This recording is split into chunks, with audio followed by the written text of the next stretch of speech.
Welcome to Politics Done Welcome to Pod. Right.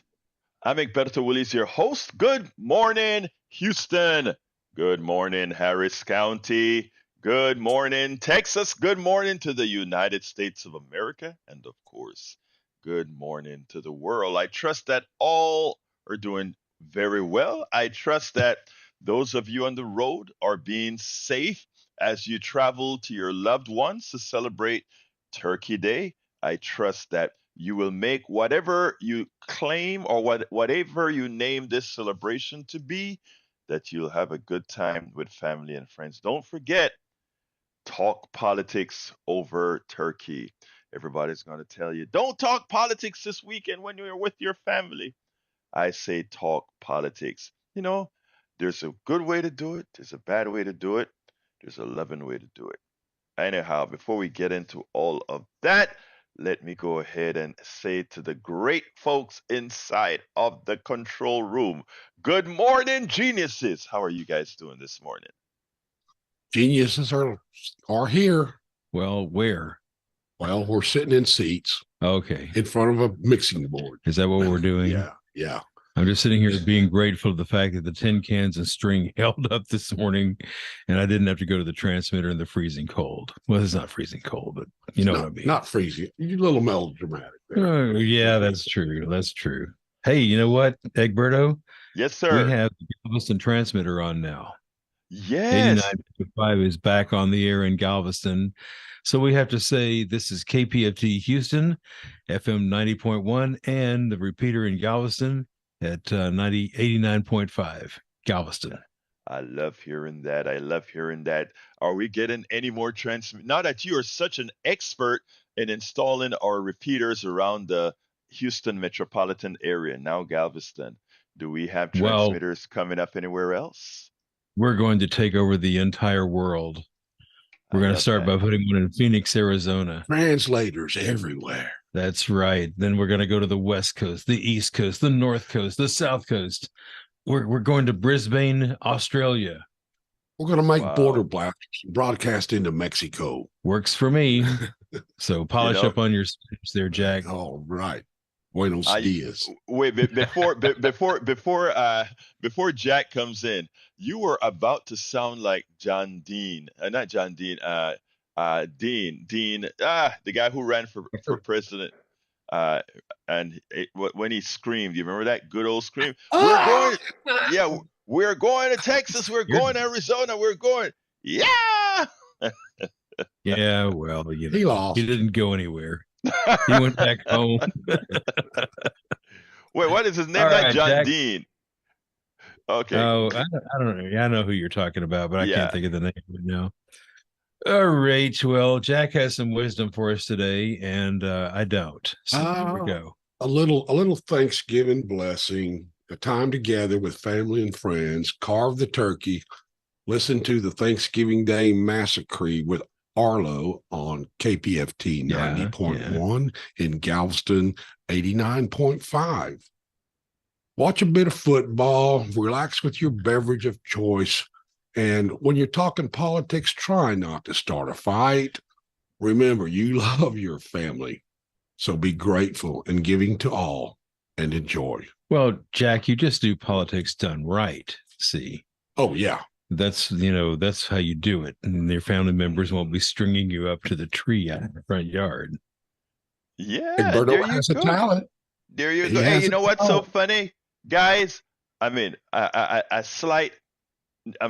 not going to call it a plug. I just have to say it since we're talking about talking to people. But a few years ago, I wrote the book called "It's Worth It: How to Talk to Your Right-Wing Relative Friends and Neighbors." And yesterday afternoon, or actually yesterday morning, I went out with one of our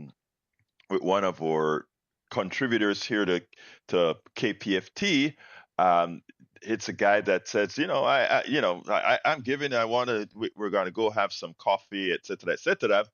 And he was telling me about some candidates that were doing doing their thing, right? And he said, "Egberto, guess what?" I'm like, "What, man?" He said, "I handed," and I won't name the candidate's name, "your book, It's Worth It," to him and say, "Hey, it's covered, man. When they talk about this, cover this, cover this." He said, man, I really liked it. So I'm like, okay, thank you, man, thank you. So Oh, hey, there, nice. yeah, it was like kind of And touching and you. and how was Brian yesterday? Uh, it wasn't Brian, but you know what? I wouldn't mind going out to lunch with Brian. I think Brian would be a character going out to lunch because Oh, it'd be a Brian is. trip. Yeah. I think it would be fun. I would have fun with Brian. He said, "But what about this?" Hey, Brian, are you listening, man? Call in earlier. Wake your butt up and call in earlier. you know. All Anyway, right. we are going to have a great show for you guys today. The title of the show is, and I'm getting to it, Trump interview, a real insult to the Hispanic community, according to, well, I'll say who. And Medicare for All was passed in Baltimore.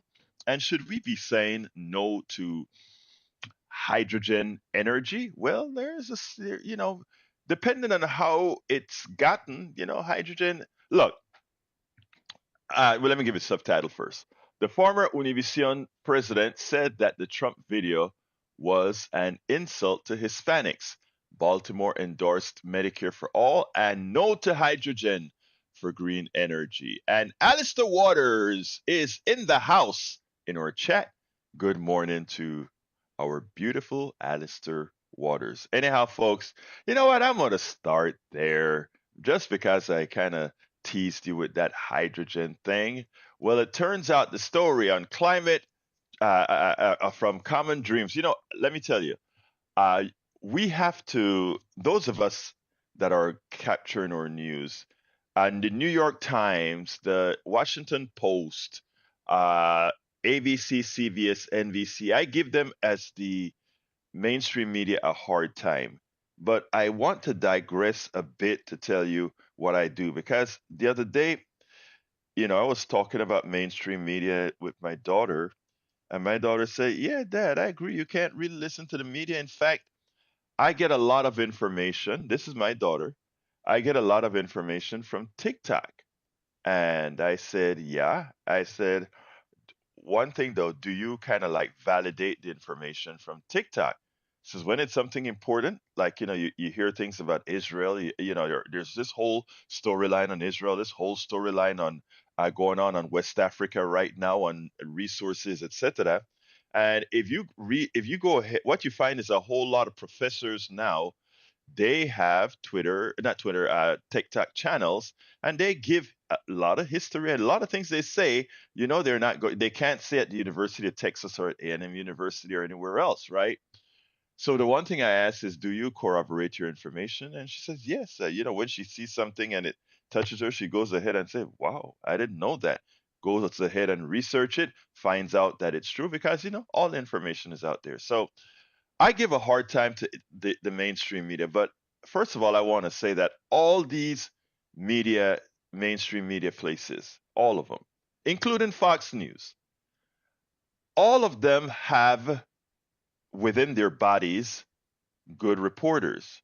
What they're able to say based on their producers, again, the way the industry works is you have the producer that gives the marching orders to reporters. Reporters go out there and they get all the information, whether they be investigative reporters or other type of baseline journalists, get the information, then they bring it out, and the producers and others tie that, and they create the narrative of the story that they're saying. That is why every so often, if you're watching a mainstream media, you will hear a reporter talking to a host at the table.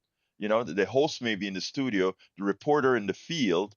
And if the reporter sometimes providing a true narrative, you will see how the host, based on what producers are telling them in their ears, may kind of twist the story by the kind of questioning they ask, etc. So it's a lot of times about narratives. A lot of these guys are the guys we went to school with, who they're not trying to lie to anybody, but ultimately speaking, because of the way things work, that's what occurs. So when my daughter says, "But you use a lot of MSNBC and CNN and sometimes Fox News for your show, isn't it? Aren't you just parroting what these guys are saying?" And I said, "Babe, listen to what I do.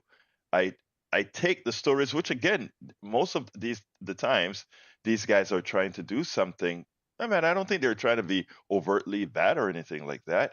But narrative then becomes the question. When Welker asks, uh, goes ahead and asks the new Speaker of the House, what is it that what are the issues that concerns him, and she doesn't bring up his proclivity to theocracy. That becomes a problem, right? And those are the types of things that we do. And when I say we, I'm talking about bloggers and the independent media. Those are the things that we do with what the mainstream media does. So if you watch,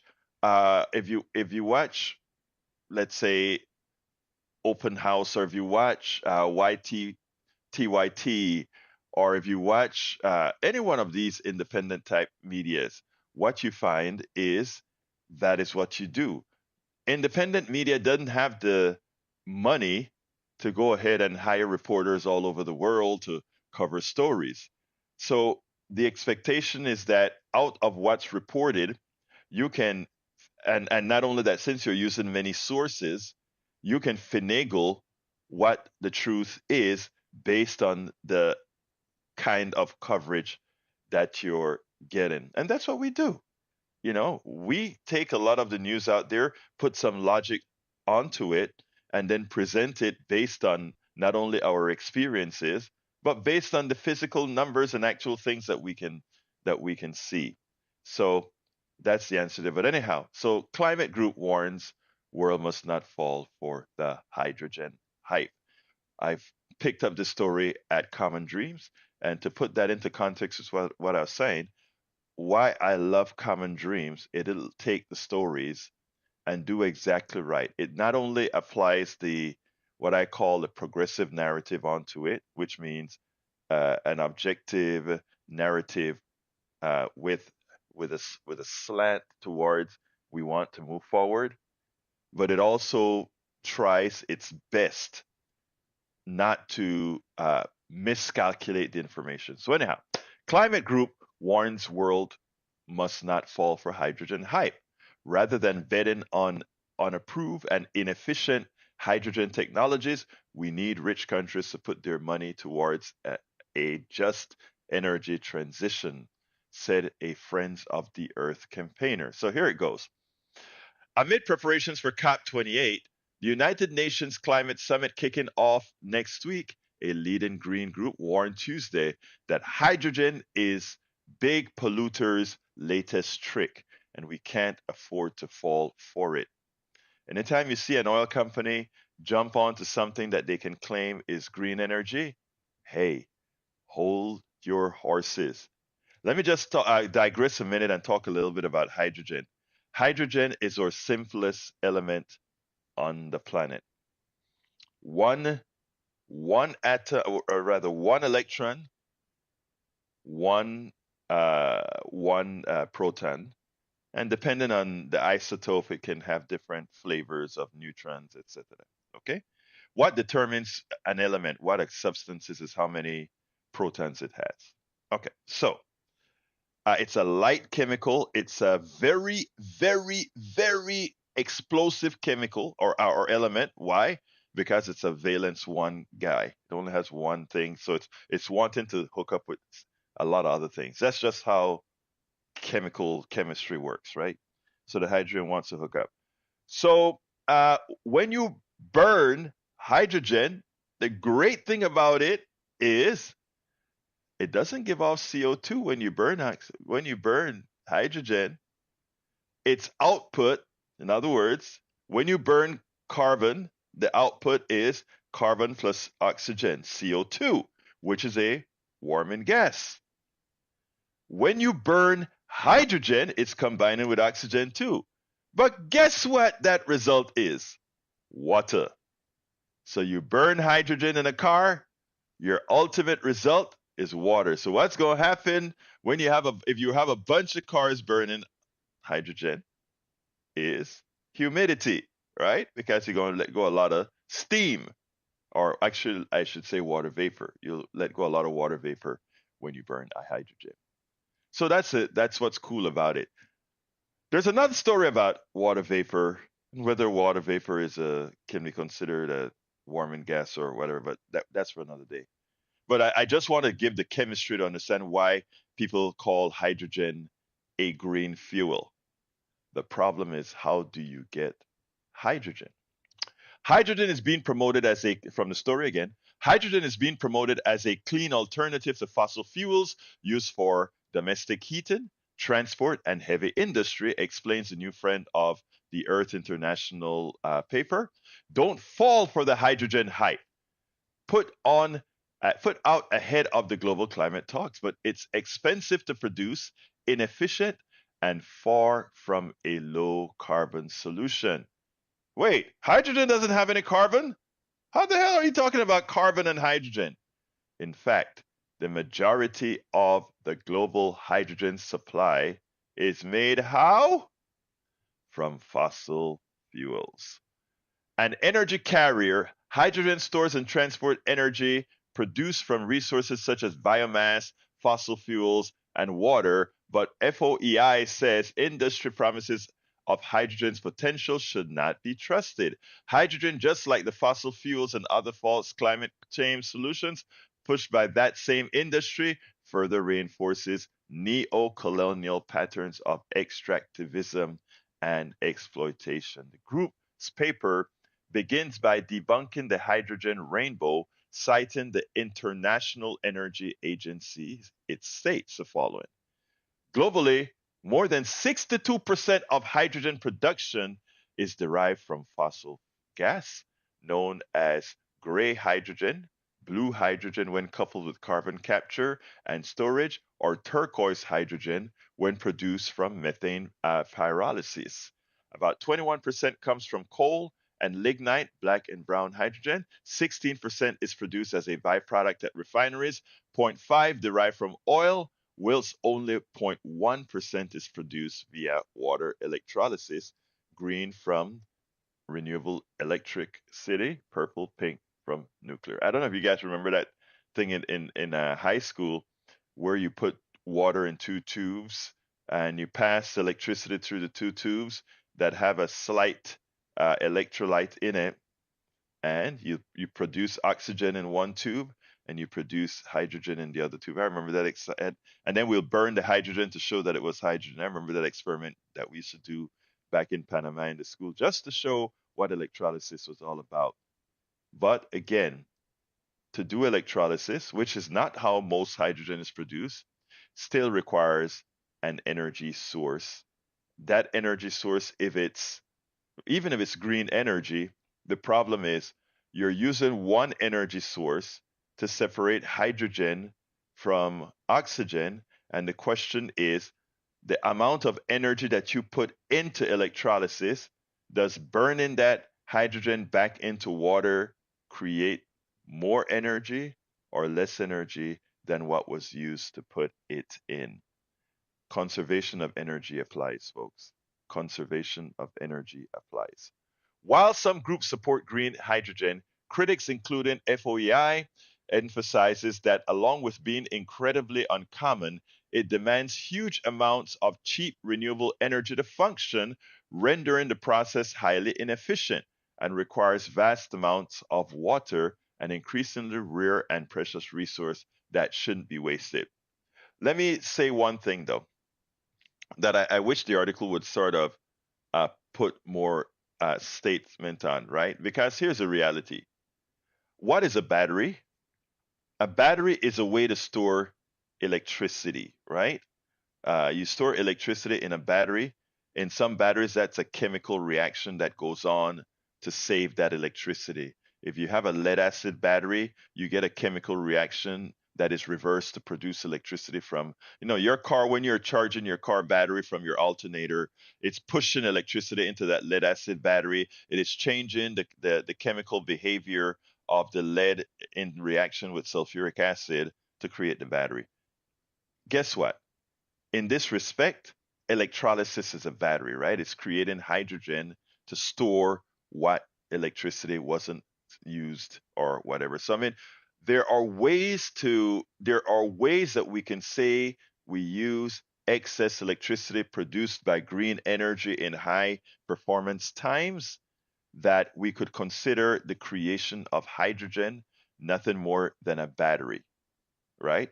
Or, just like if you have excess energy, you could say pump water up a hill so that when there's no more wind blowing, you just bring that water from down the hill, pass it through a turbine. That's also a battery. You can call these things back in stores. So, I mean, there are a lot of ways to look at this. The thing that you have to ask yourself is what's the most efficient way to create batteries? And that wasn't the position of the article specifically, but that's a position that I try to tell folks whenever we're talking about transforming one form of energy into another, right? And storing it, that storage is called a battery. A lot of people complain about wind power. They complain about solar power. They complain about wave energy. And they said those things are periodic. Sometimes they're waves, sometimes they're not. Sometimes there's sun, sometimes there's not. Sometimes there's wind, sometimes there's not. Batteries become very important to save it in the mid to save that energy. We should have a plethora of ways to do many different ways in which to save that energy so that when the wind isn't blowing, the sun isn't shining, the waves aren't going, that we can actually still have energy. And batteries, again, can be hydrogen. Batteries, again, can be a dam holding back water at a higher level that will pass through a turbine. And batteries can be the chemical reaction in a lead acid battery, the chemical reaction in a cadmium battery, or one of these types of batteries that we use. Okay. All right, continuing. Pushed by the same fossil industry that has caused and continues to fuel the climate crisis, hydrogen is yet another false solution sold by the industry as a magical fix which allows business as usual to continue. The paper asserts, like other false situations, it represents a dangerous distraction from the urgent, deep, real emission cuts that are needed to address the climate crisis. Climate scientists and energy experts have long said that humanity must rapidly phase out fossil fuels to avoid the most catastrophic effects of heating the planet and meet the Paris Green goal of limiting global temperature rise this century to 1.5 degrees. As we told you yesterday, that already has been surpassed a few days of the week, where it actually surpassed 2 degrees centigrade over the entire country. Welcome aboard, Paul Fleming Sr. from Atlanta, Georgia. Great to see you here, my friend. The FOI papers points out that in addition to propping up polluters by justifying more fossil gas, hydrogen conveniently allows the fossil industry to push another one of its lifeless carbon capture and storage, an unproven techno fix that global climate groups are also warning about the lead up to COP28 in the United Arab Emirates. When they talk about carbon capture not being real, though, I'm going to tell you something. Um, I think in the long run, we are probably going to have to institute some massive form of carbon capturing. Because if we just rely on plants, and plants are the biggest form of carbon capture, right? And even you are a carbon capture because your body, CHON, the chemical makeup of your body, is a hell of a lot of carbon. Plants, everything, all of that is carbon capture. Carbon is one of the largest batteries out there. We just don't want to burn that battery because it throws warming gases right back into the air. So, anyhow, continuing. It is unsurprising that hydrogen, just like the fossil fuels and other false climate solutions pushed by the same industry, further reinforces neocolonial patterns of extractivism and exploitation. The publication continues, highlighting how the oil and gas sector has shown time and again its disregard for communities and the environment, especially in the global south. Yegeshni Moodley from Friends of the Earth, South Africa Groundwork said in a statement that in the global south, green hydrogen receives public money yet serves only private interests. As governments collude with corporations over mega infrastructure projects, communities struggle to keep their ancestral lands, water, and scant water resources intact. The paper notes that, like other false solutions to the climate emergency, including geoengineering, offsets, and so-called nature-based solutions, on top of disproportionate social environmental costs, hydrogen also comes with high financial costs. FIO advocacy officer Lisa Masson argued that rather than betting on unproven and efficient hydrogen technologies, we need rich countries to put their money towards a just energy transition, one that puts power in the hands of people, not corporations. Already, some governments are pouring money into hydrogen. US President Joe Biden last month announced a historic investment of up to $7 billion for 7 hubs across the United States, the nation that has historically contributed the most to human caused global heating. Meanwhile, in the European Union, the gas lobby has succeeded in securing several pieces of legislation promoting hydrogen, including legislation that allows public funds to go to fossil gas infrastructure as long as it promises to be hydrogen friendly, despite the fact that Europe already has more gas infrastructure than necessary. Look, I am for. Look, I say no to putting all your money into, let's say, something like hydrogen. All these things I do think, however, needs to earn your keep, and I do think we need to do our investments in all these forms of energies and see what is best. Do all the calculations that are necessary, because again, every single person, every single entity just doesn't know what's best. I think we have to let, and I don't want to sound like a capitalist here, but I think we have to put some market into this to see what actually works best with what humanity in the aggregate wants. Anyhow, let's see. Paul Fleming says Rachel Maddow looks at how authoritarians around the world make a priority of attacking the media that criticizes them and ends that tendency and denotes that tendency in Donald Trump and the Trumpy class of Republicans and billionaires who emulate autocrats. I hear you, Paul Fleming. I hear you. Anyway, folks, the telephone number is, what's your thoughts? Hydrogen, green energy, and all these types of issues. 713-526-5738. Give me a call before I jump to the other subject. 713-526-5738.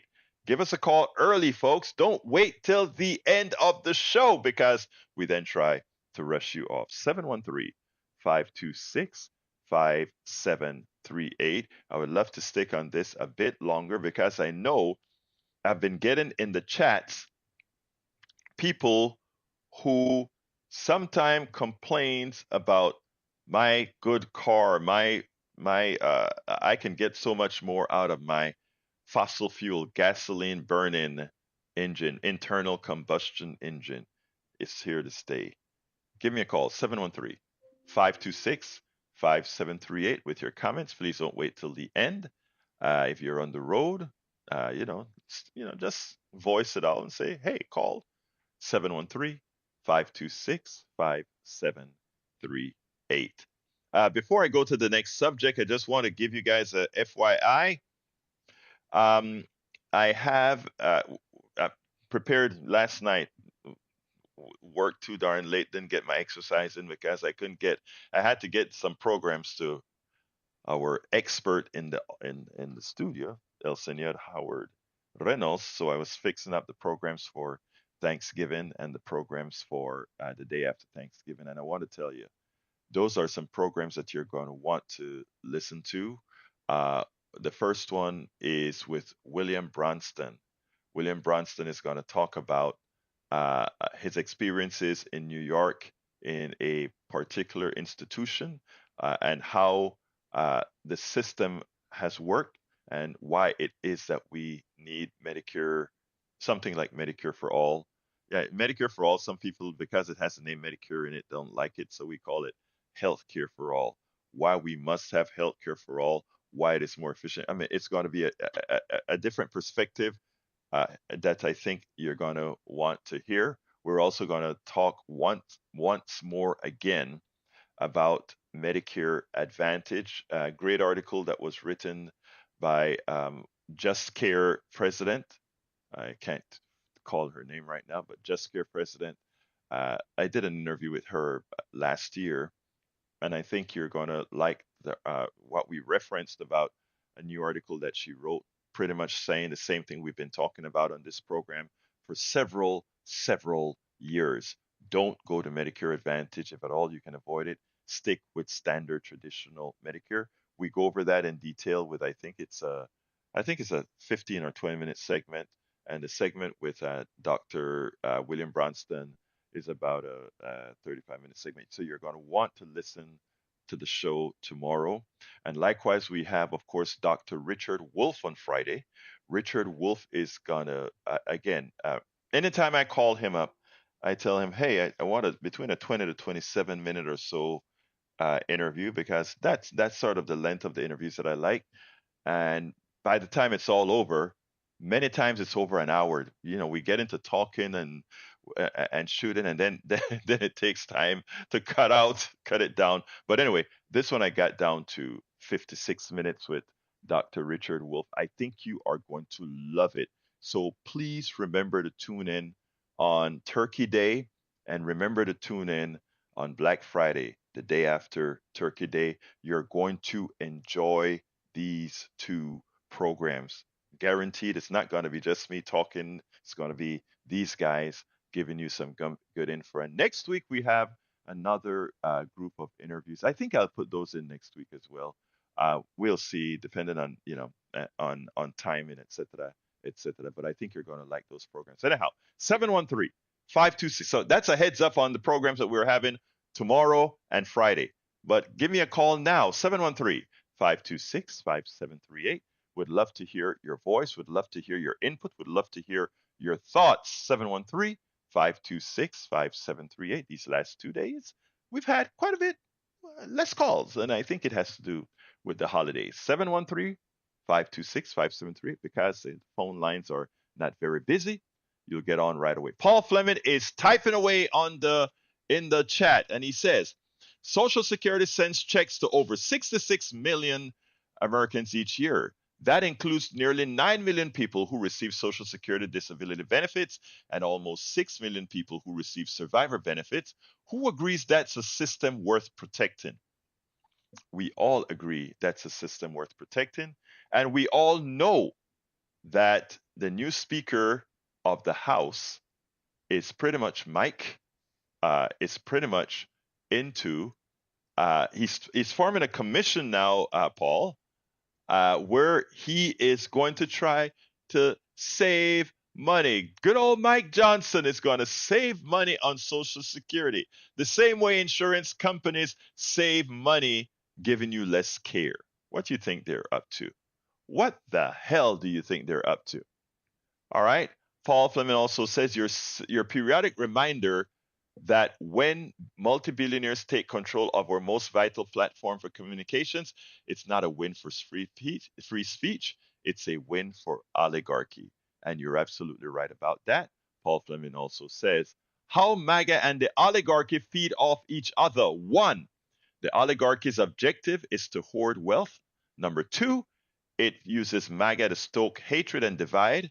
3, oligarchy siphons off more wealth while we're distracted. And 4, MAGA uses the oligarchy's money for campaigns, rinse, repeat. How often have we spoken about that, Paul Fleming? You're absolutely right, and we speak of that constantly over and over again. Very important. All right, Paul Fleming says, among other things that would have been difficult to predict before the Trump era, people flying literally F-bomb flags in quiet residential areas. I know. And many of them call themselves church people, and they're putting these kinds of things out there. I find it astounding what Trump has made normal. Let's go to Augie, who's on the line right now. Come on in, Augie. How are you doing this morning? Okay, especially when I listen to you guys and Richard Wolf too. Hydrogen. All I got to say is remember the Hindenburg.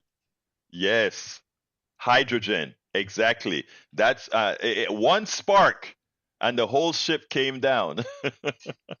That's right. It ended the airship movement.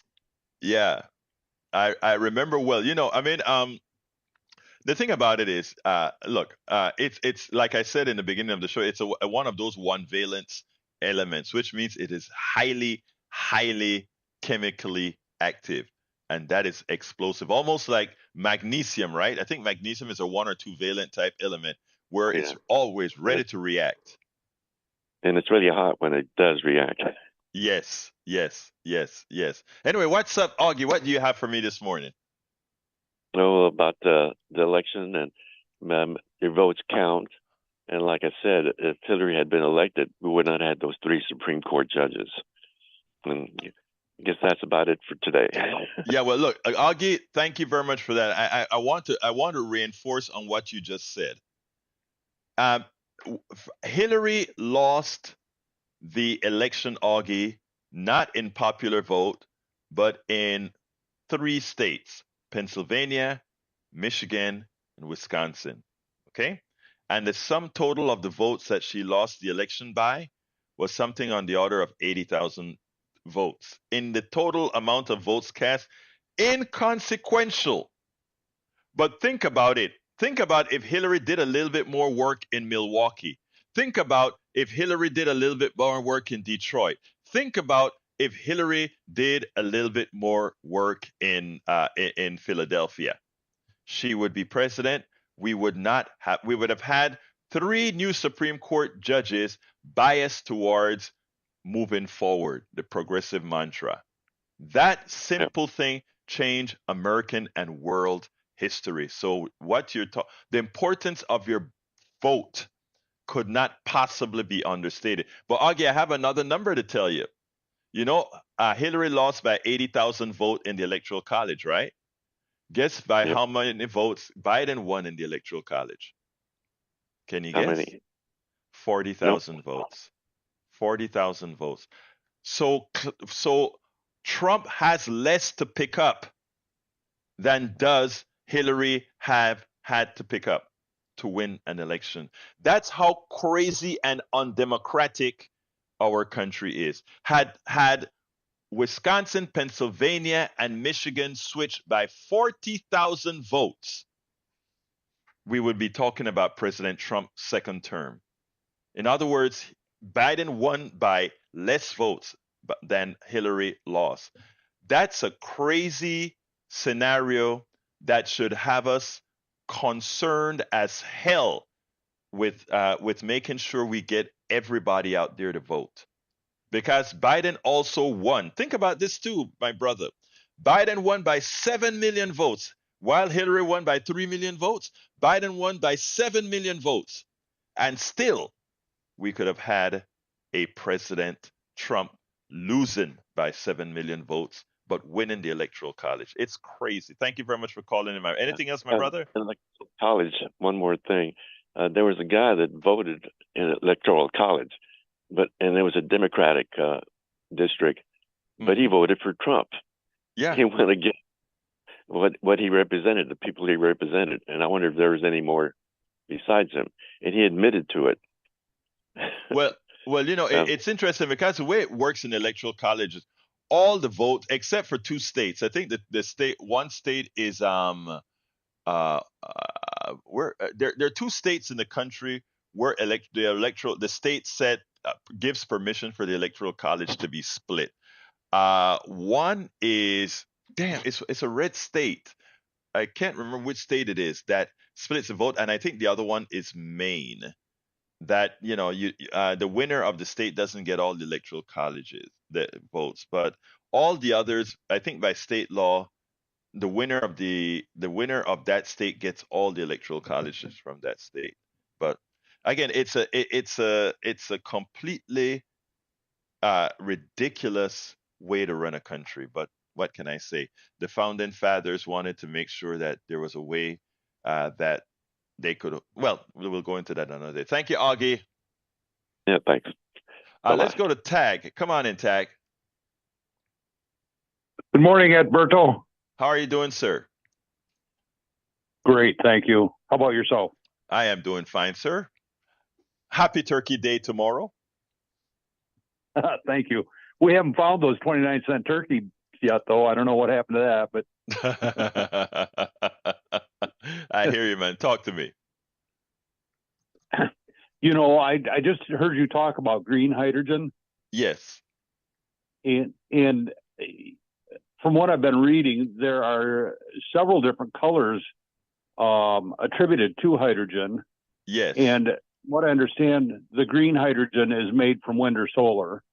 Right. So it's completely green. I mean, there really isn't any hydrocarbons or anything. But I think, if I remember correctly, that like if they call it gray hydrogen, it comes naturally from the earth.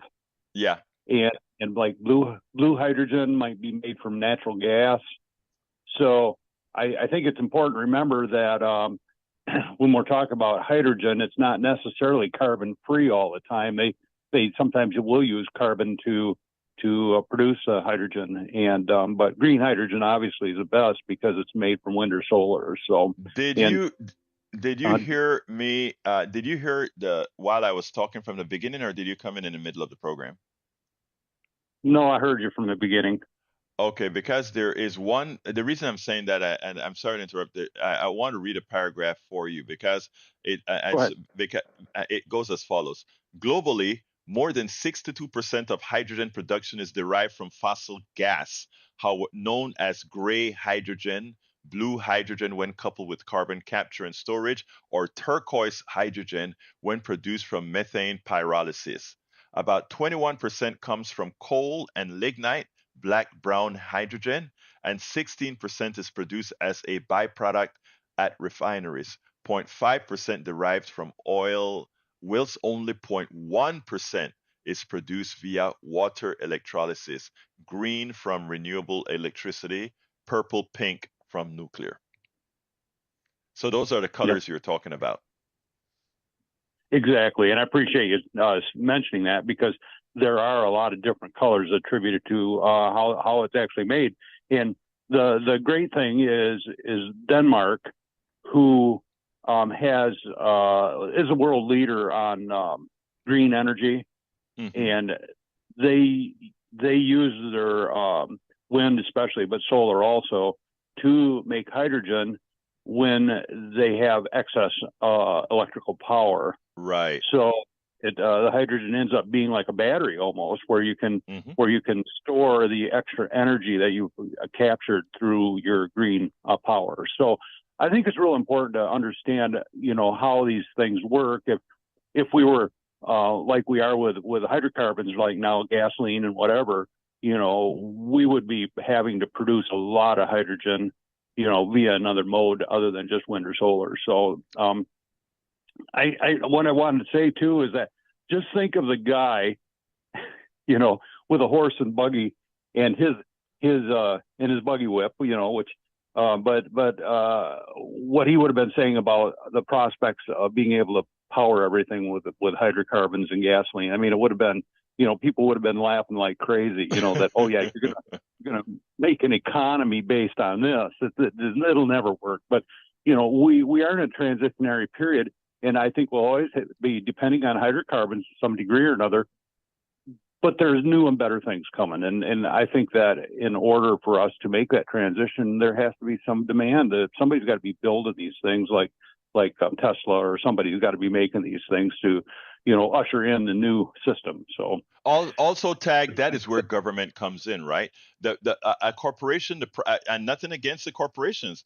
Corporations has a motive, a profit motive, and that's fine. But when we are talking about things that have existential value, like saving the climate, that is where we have government, right? Government doesn't have to make a profit, and as such, they can do that which is good. And figuring out hydrogen, figuring out all these things are very important, as you said. And by the way, we shouldn't really just look at hydrocarbons as a negative, because hydrocarbons are really not a negative, right? There's stuff to do with hydrocarbons. And let me tell you one other thing. Hydrocarbons came from living things, right? In other words, we had trees and we had animals and we had all these things that turned into hydrocarbons. So the reality is that there's also a break even point, right? Where people say, but We always are going to need certain types of cosmetics and oils, and yeah, that's true.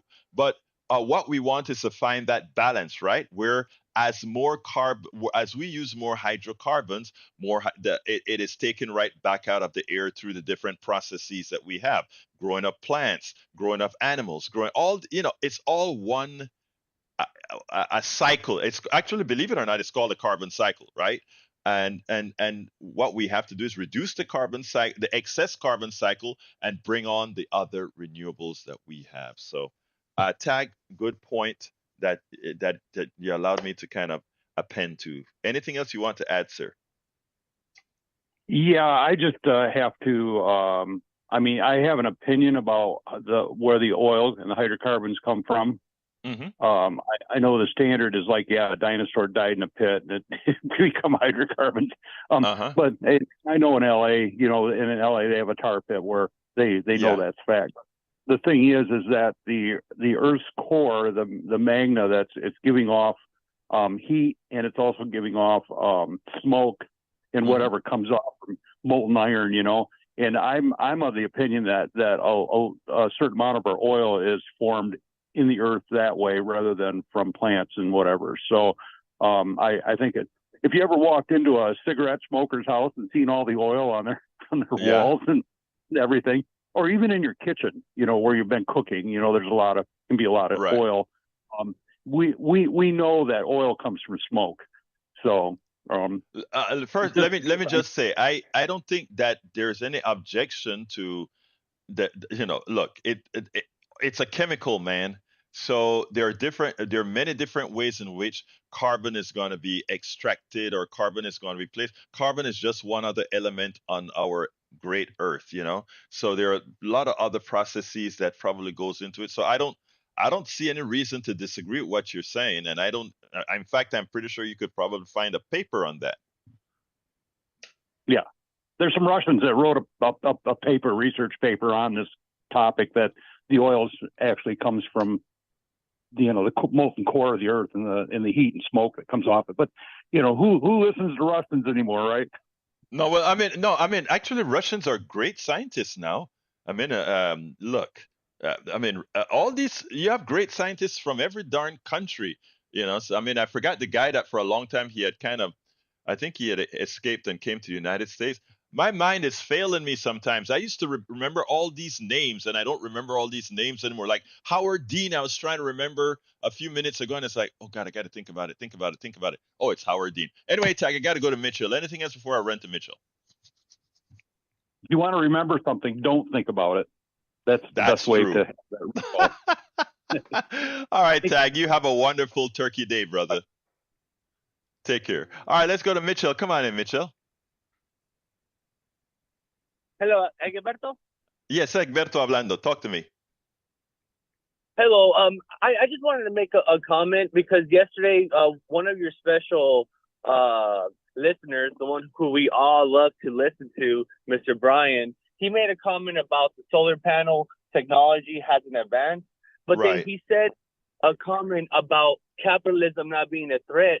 But it's just so idiotic to not realize that the reason why the solar panel technology hasn't advanced is because of capitalism. They're the ones that, big oil and gas companies don't want that technology to advance because it's going to take away from the profits. Exactly. Look, I hope you listen on Friday to the program if you have the ability to do so, because I have Richard Wolf on, who's I would consider one of my preferred economists, because he doesn't shoot the bull. He doesn't try to be in the middle just to be accepted. He just says things the way they are, which is what you just said. The direct responsibility of most of our problems, whether it be climate, whether it be health, all of these issues are directly a product of capitalism. The wars that we have, a direct result of capitalism. We can enumerate all the reasons why. And it's not difficult. And that is not just to blatantly knock capitalism. That is just to say that is capitalism by design. It has no heart. It has no soul. It's capitalism. It's all about the maximization of capital. And if that means dead people, it means dead people. If it means climate change, it means climate change. So, Mitchell, you nailed it. Anything Yeah. else, my brother? I just hope that your I just hope that your listeners also doubt that. I mean, sometimes people talk on here and they're just so one-sided and they're blinded to the facts. But all right, thank you so much. Have a great day. You too, Mitchell. Well, ironically, Brian is on the other line, and I love to have my brother Brian because he always has a good critique for me. So, my dear brother Brian, first of all, thank you for calling in a bit earlier today. Talk to me, Brian. Yeah, yeah. What is the percentage of carbon in the atmosphere right now? I don't know, but I can look it up for you. But I know that it's more than. Okay. Yeah. Go ahead. Yeah, it's 0.4%. Okay. Okay, what's a percentage of that is man-made? Quite a bit of it. Okay, actually, okay. Let's get it clear now, because what I did is I wanted to make sure. One of the things that I do here is I don't lie. I make sure to give factual information. Okay. So the amount of carbon from the National Energy Laboratory right now is 0.04%. Yeah, no, 0.4. Oh, 0.4. What did I say? I said 0.04, right? 0.4. That's Yeah. 0.04, No. sir. Yeah. Go Okay. ahead. What percentage of it is man-made? Man-made, I am not sure, but I'll look it up as well. But go ahead, and I know you have an answer. Okay, yeah, it's like 0.006. It's a minuscule number. Okay. The carbon capture process. You know anything about that? That I do know, yes, sir. Go ahead. Okay. Now the solar panels. Mhm. Has anybody been to the VA office lately? No, I The haven't. entire garage system. Okay, the entire garage system is solar panels. Great So idea. is that capitalism or? Yeah, yeah. So this is the capitalism stopping the solar panels, correct? No, What's that's the not what. percentage in California that? Oh yeah, yeah. All Solar right. panels in California. What is their percentage? I don't know, but let me tell you what I'm going to, because here's the deal. Brian, let me just tell you this. I could have come prepared to the show with all those numbers for you. I don't have them in the specific numbers for you. So I trust the numbers that you're giving me. What I don't trust what I know that you're wrong on is the interpretation of what we're saying. When you hear me talk about a capitalism and what it does, I want to remind you the first thing that Reagan did when he got into office. Reagan, the leader of the country and sort of the person who tells us our direction. While Carter placed solar panels on the roof of the White House, Reagan wanted to prove a point, and he tore them down. And the idea was, to hell with green energy, to hell with solar energy. We are a carbon burning country. The oil companies do all that is possible to make it difficult for solar farms to come online.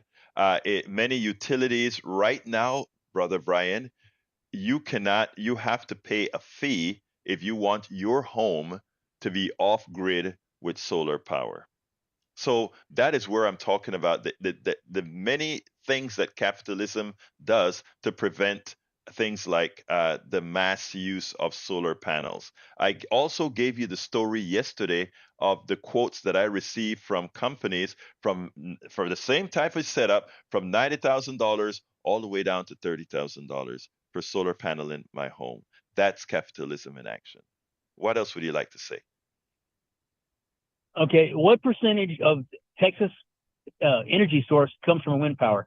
Oh, the highest in the country. I don't know what percentage, but it's a high percentage, and it's the most in the country. Yeah, it's 24%, and it failed badly during the big freeze.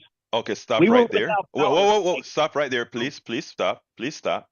We don't use this program to put out misinformation. You can find all reputable sources that made it clear that it's the gas free, it's not weatherizing the gas plants that caused the outages that we had. And in fact, absent wind power, we would have had a collapse in the grid. That's a statement of fact that if you are interested in researching, Brian, you honestly can. I already have. Well, I already Brian, oh, hold on. If you tell me, generation power failed. Brian, if you tell me if you tell me you have, and you still tell me that it's the failure of wind that caused the problem, I have nothing else to talk to you about on this particular subject, because I cannot allow our airwaves to be used to lie to people, because the information that you got I would want have your been a listeners lie. to find out. I want your listeners to find out. That's all I ask. No, Ask your window. and they have, and I have, Your they listeners to have, find and out. you have not. Okay, whatever sources you use, and all to all the listeners that are listening to our brother Brian here, understand this. Do what Brian just said. Weatherization of gas powered plants, the lack of weatherization of gas powered plants, which should have been done in Texas, but our great governor really didn't enforce, is what caused the blackouts in the winter storm. Now, Brian just came on our program and he told you exactly what our governor Abbott told you. Abbott also lied to you when he said it was the green energy failure that caused the problem. So Abbott lied to you, and here we have Brian, who calls into this show frequently as an additional voice, and now determine who you will trust based on the information you can also research on your own. Anything else, Brian? No, because I've already found the information. It came from ERCOT. Okay, good. Thank you very much, my brother. All right. Let's see. We are at 50. Oh, we're at the end. Anyway, Howard, give me a closer. Give me a closer, my brother Jack.